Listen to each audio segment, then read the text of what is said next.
Big addition in the transfer portal in the spring section with Xavier Loswicki. I mean, what's been your impression of him so far and how he's been competing in the summer ball? Yeah, I was out with Xavier on his visit over here, and he's a really good guy. Just really wants his chance to be a part of a great program, be a part of a team, great offensive line, and he's been working very hard this whole summer, and it's really exciting to watch him work. Luke, this offseason has been tough for you guys physically and mentally. What's been the biggest difference for you personally between last offseason and this offseason? Yeah, by far the hardest offseason I had. Probably this is my 5th offseason in college football. But the biggest thing compared to this year, last year, is really just the camaraderie of our teammates. I mean, last year there were times when people were fighting, like not fighting, but like arguing with each other. But now everyone's on the same page. We're all working together. We're all just really working hard for the fall camp. When coach is kind of empowering you guys when they're bringing players on campus for visits, how has that kind of helped with your belief in what the culture is that he's trying to get across to the rest of the roster? I'm sorry again. When they're bringing in recruits, they're trusting you guys to let them know if they're a good fit or not. How has that kind of empowered you to also promote the culture that they're asking? Yeah, I mean, that's why Coach says a great coach, great person. I mean, he trusts us as players so much that our voice in the recruits are so important, because if we don't like the recruit, how is that going to help our program win? Because if we all preach and we all want to be connected as one, and if we don't like the person, we can't connect with them, then what's the point of them being on the team? And which I think is very important. Luke, you battled a minor injury there in the spring. Just talk about that, and how are you feeling now heading into fall camp? Yeah, that minor injury was it was unfortunate. Missed most of spring, pretty much almost all of spring. But yeah, I'm feeling really good. Coach Nico and the strength staff, Aaron Himmler and the athletic training staff, been really, really great with helping communicating with me, and I'm communicating with them to make sure I'm in the best position for going into fall camp. Luke, you guys were a newcomer to this conference last year.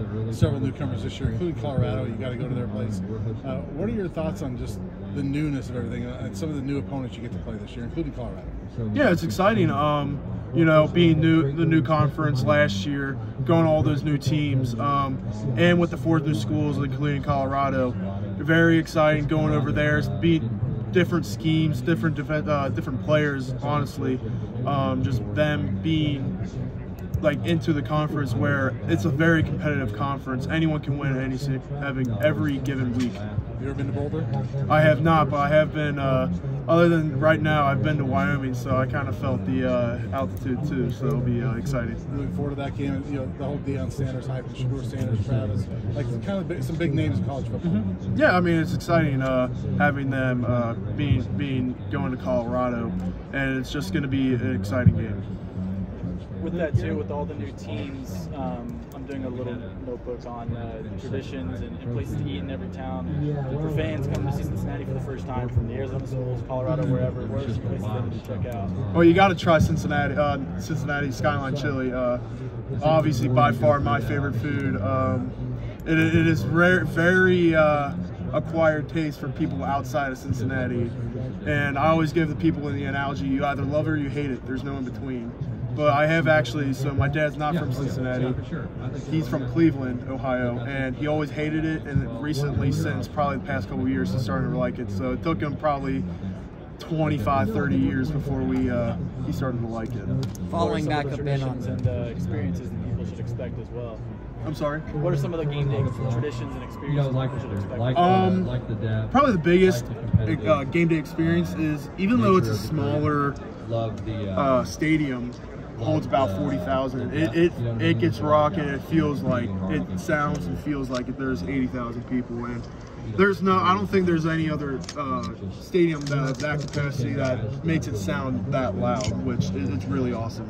Following back up in on that topic of Skyline, Mason actually did an interview and said he loves Skyline. Just your thoughts on hearing him love Skyline, knowing he's from Australia as well. I mean, it's awesome. Just like my analogy, either love it or hate it. I try to have I always respect people's decisions of that topic because that's very near and dear to my heart, obviously. But you know, the only thing I don't like is when someone hasn't tried it and they don't like it. That's kind of hard for me to hear. But it's really nice having them like it. Luke, as a guy that's in the trenches, making the transition from the American Conference to the Big 12 Conference, could you describe what the biggest differences you noticed and kind of how it shaped your mentality going into this season? Well, I came from Louisville, so my first year at Cincinnati was the first year of the Big 12. But I can talk my experience about the ACC. It's very similar. I think in the Big 12 there's more bigger guys, more just bigger guys in the Big 12 compared to the more athletic guys in the ACC. So yeah, it's different, but it's very similar competition. One more for Luke. Luke, Dante's in kind of a unique situation with the Blood Clouds. What was your reaction when you heard that he was out indefinitely and could possibly miss some time?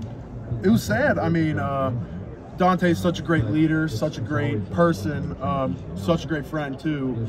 And you know, we felt his loss in the locker room and in the weight room and lifting and conditioning. But yeah, our hearts and prayers are out to him and his family, and we're thinking about him every day. Thank you.